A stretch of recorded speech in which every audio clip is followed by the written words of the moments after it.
अस्सलाम वालेकुम। मैं हूं डॉक्टर नदीम बाजकानी, माहिर अमराज मादा और जिगर, और मैं इस वक्त लिवर ट्रांसप्लांट यूनिट गंबट में काम कर रहा हूं। सबसे पहले आप सबको रमज़ान का माह मुबारक हो। रमज़ान के हवाले से ये वीडियो है। वीडियो इस हिसाब से है कि क्या जिगर के मरीज़ रमज़ान में रोज़े रख सकते हैं या नहीं, और उनके लिए कौन से एहतियाती तदाबीर होनी चाहिए। बीइंग अ माहिर अमराज जिगर, इनके लिए ये है कि लिवर जो डिजीज़ हैं उनको आपको जानना ज़रूरी है कि अगर कोई मरीज़ है तो उसको कौन सा जिगर का मर्ज़ है।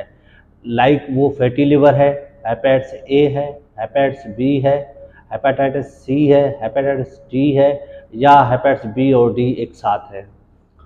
अगर इन बीमारियों के बाद हम असेस करते हैं कि उनको सीवियरिटी, जो मर्ज़ की जो शिद्दत है वो कितनी है, माइल्ड है, मामूली सी जिगर पे सोजिश है, या जिगर की सोजिश पे जो है के साथ साथ और भी अलामात हैं।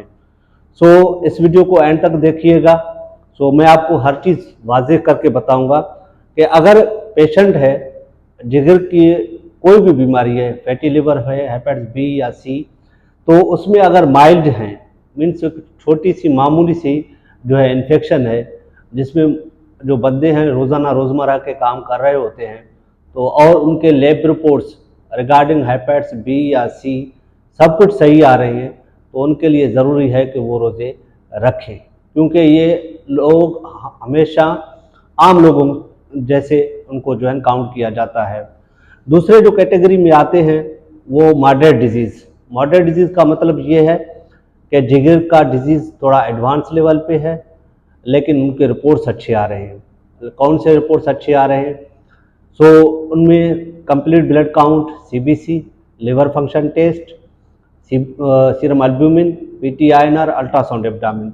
और अगर थोड़ा सा सिरोसिस है लेकिन उसमें कोई पानी, पेट में पानी जमा नहीं हुआ है और कोई बेहोशी के अलामत नहीं हुए हैं, और उनमें जो है कोई खून की उल्टी नहीं आई है, तो इस कंडीशन में इसको हम कहते हैं कंपनसेटेड सिरोसिस। ये मरीज भी रोज़े रख सकते हैं, लेकिन एक एहतियात के साथ। उनके लिए एहतियात ये है कि अगर दौरान रोज़ा उसका शुगर लेवल कम हो जाए, या उसके पानी का लेवल कम हो जाए, या नमकियात का लेवल कम हो जाए, तो उसके बाद वो रोज़े रखने में एहतियात रख सकता है, क्योंकि इन चीज़ों का भी साथ साथ ख्याल रखना पड़ता है।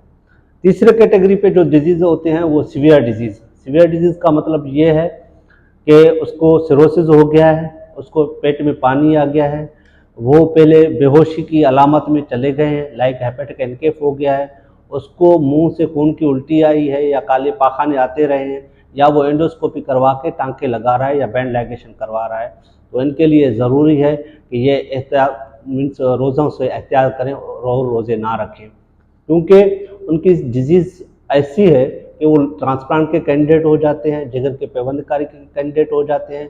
अगर वो रोज़े रखेंगे तो उनमें ये चांसेस होता है कि उनका शुगर लेवल बहुत कम लेवल और जानलेवा लेवल तक जा सकता है। ऐसे मरीज़ों पे ज़रूरी है कि वो रोज़ा ना भी रखें तो सही है।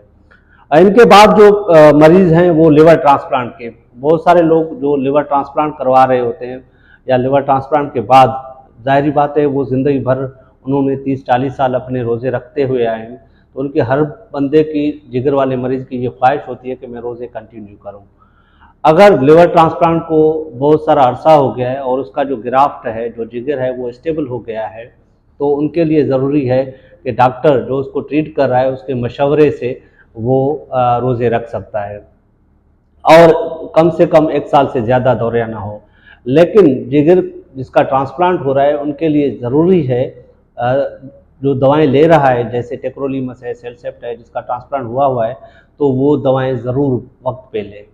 इनके साथ साथ जो जिगर के मरीज़ हैं, इफ्तारी के वक्त या सहरी के वक्त ये ख्याल रखें कि वो ज़्यादा से ज़्यादा पानी लें, और नमकियात वाला पानी लें, और ग्लूकोज जो एनर्जाइज फूड्स हैं वो लें, ताकि उनको जो एनर्जी का लेवल है, ग्लूकोज लेवल है, या नमकियात और पानी का लेवल है, वो कम ना हो। अगर आपसे रिक्वेस्ट है कि ये वीडियो अगर आपको पसंद आए तो मेरे चैनल को सब्सक्राइब करें, और बेल आइकन को ज़रूर प्रेस करें, और आने वाली वीडियो जो है ना आपको ज़ाहिर हो, और इसके साथ लाइक और कमेंट करें। इंशाल्लाह इसके बाद किसी और वीडियो के साथ आपके साथ हाज़िर होंगे। अल्लाह हाफ़िज़।